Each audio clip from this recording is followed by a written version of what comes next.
Nabubulok.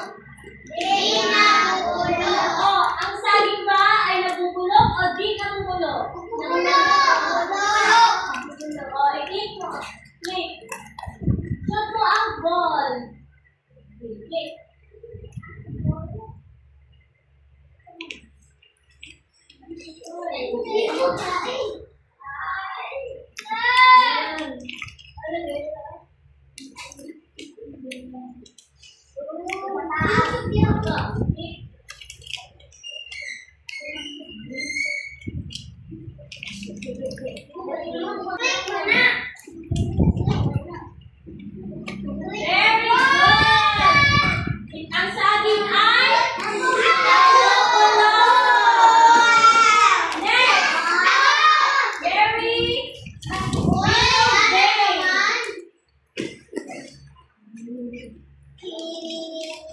Ang pagkain, nabubulok o di nabubulok?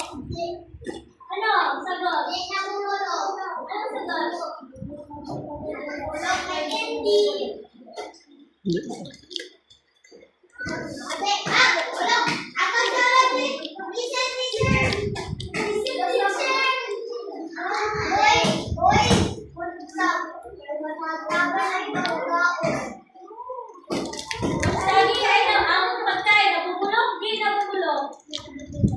Yes, tama. Click.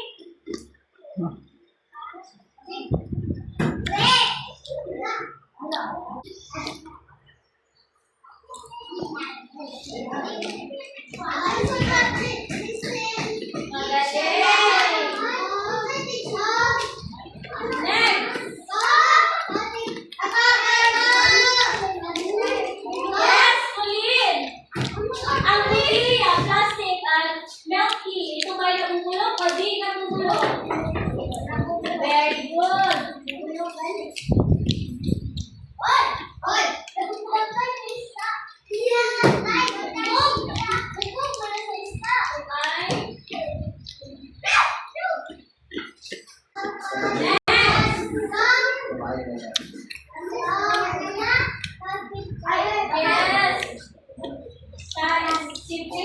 Ang isda ba, nabubulok o di nabubulok?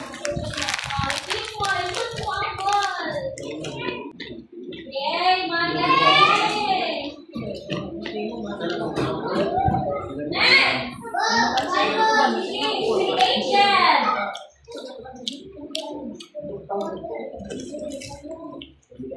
Ang lasa at ang galon, ito ba'y nabubulok o di nabubulok? Di nabubulok. Di nabubulok. Tama.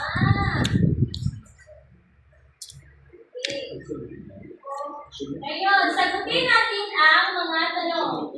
Mayroon ba kayong alaga? Okay, meron. Ano ang hayop na inyong inaalagaan? Yes. Anong hayop ang nasa inyong bahay? Dog. Aso. Ano pa? Aso rin. Ano? Kambing. Yes. Paano mo ito ipinapakita sa mahal mo ang iyong alaga? Yes. Yes. Pakainin ang aso. Ano pa? Plus. Ano pa? Yes. Clean. Yes. Tama. Nagaan ang aso. Kulin. Okay. Pakainin para maging malusog ang ating mga alagang hayop. Okay. Pero ano po, babasahin ko lang ngayon. Tungkol sa alaga kong pero bago yan, ano ang dapat natin gawin?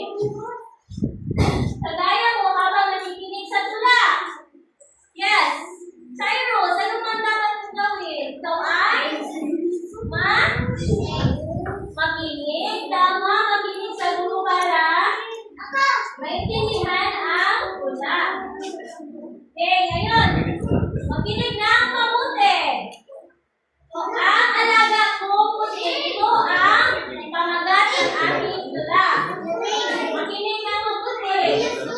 May alaga ko puti. Ang pangalan niya ay Wangin. Ang kulay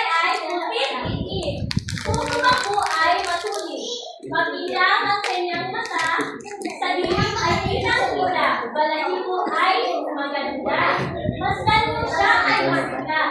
Pabulugin mo ang bola, ito'y lalaro niya. Kung magpalakad-lakad ka, habulin ang iyong fan. Naintindihan mga bata?